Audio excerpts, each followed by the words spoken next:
Kapilnagar police ठाण्याच्या हद्दीतील दुहेरी हत्याकांडात आणखी एक ट्विस्ट आला आहे। आरोपी मुलगा उत्कर्ष लीलाधर डाकोडे याचे एका वर्गमैत्रिणीसोबत 4 वर्षापासून प्रेमसंबंध होते। त्यांना प्रेमविवाह करायचा होता।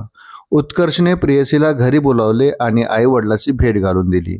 मात्र त्यावेळी आईने चक्क नकार दिला होता, तर वडिलांनी उत्कर्षला त्याच्या प्रेयसीसमोरच कानाखाली मारली होती। त्यामुळे उत्कर्षला आई-वडिलांबाबत मनात खदखद होती। आई-वडिलांचा खून करण्यामागे हे सुद्धा एक कारण असल्याची माहिती समोर आली आहे। वृत्त सविस्तर जाणून घेण्याकरता चॅनलला सबस्क्राईब जरूर करा। पोलीस सूत्रांनी दिलेल्या माहितीनुसार उत्कर्ष डाकोडे हा स्वच्छंदी मुलगा होता। त्याला दारू आणि ड्रग्सचे व्यसन होते। इंजिनिअरिंग कॉलेजमध्ये जाऊन शिक्षण घेण्याऐवजी तो मित्रांसोबत पार्ट्या करायला जात होता। कॉलेजच्या शुल्काच्या नावावर तो आईकडून नेहमी पैसे उकळत होता। लीलाधर डाकोडे हे कोराडी वीज केंद्रात टेक्निशियन पदावर नोकरीवर होते, तर पत्नी अरुणा डाकोडे या संगीत विद्यालयात शिक्षिका होत्या। त्यांचा मुलगा उत्कर्ष 24 वर्षे आणि मुलगी शेजल 21 वर्षे अशी 2 मुले आहेत। मुलगी शेजल ही BAMS पदवीच्या प्रथम वर्षाला शिक्षण घेत आहे। उत्कर्षचे एका वर्गमैत्रिणीसोबत गेल्या 4 वर्षापासून प्रेमसंबंध होते।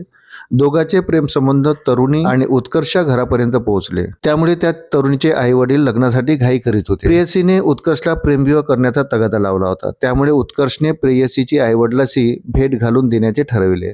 आई व वडील घरी असल्याचे बघून त्याने प्रेयसीला घरी बोलावले, आई-वडिलांशी ओळख करून दिली, प्रेम संबंध असून लग्न करण्याबाबत चर्चा केली। आईने त्याला प्रेमविवाह करण्यास थेट नकार दिला, तर वडिलांनीही आरडाओरड केली। तसेच प्रेयसी समोरच त्याच्या कानशिलात लगावली। त्यामुळे उत्कर्षला अपमानित झाल्यासारखे वाटले।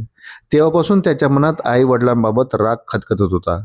याच कारणामुळे त्याने आईचा गळा आवळून तर वडिलांना चाकूने भोसकून खून केल्याची सूत्रांनी माहिती दिली। उत्कर्षने आई-वडील बंगळुरूला ध्यान साधनेला गेल्याचे सांगून बहीण सेजलला बोखारा येथे राहणाऱ्या काकाकडे राहायला घेऊन गेला।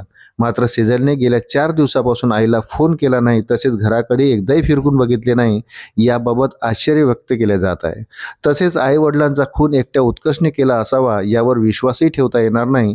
त्याला कोणीतरी सहकारी असण्याची शक्यता वर्तवली जात आहे। आम्ही आमच्या मर्जीने आत्महत्या करीत आहोत, शवविच्छेदन करू नका, आमच्या मुलांना त्रास देऊ नका, मृतदेह थेट अंत्यसंस्कारासाठी घेऊन जा, अशा प्रकारचा उल्लेख असलेला संदेश वडिलांच्या मोबाईलमध्ये उत्कर्षनेच टाईप करून ठेवला होता। अशा प्रकारे आरोपी मुलाने पोलिसांची दिशाभूल करण्याचा प्रयत्न केला होता। त्यामुळे सुरुवातीला पोलिसांना दुहेरी हत्याकांडाऐवजी आत्महत्याचे प्रकरण वाटले होते।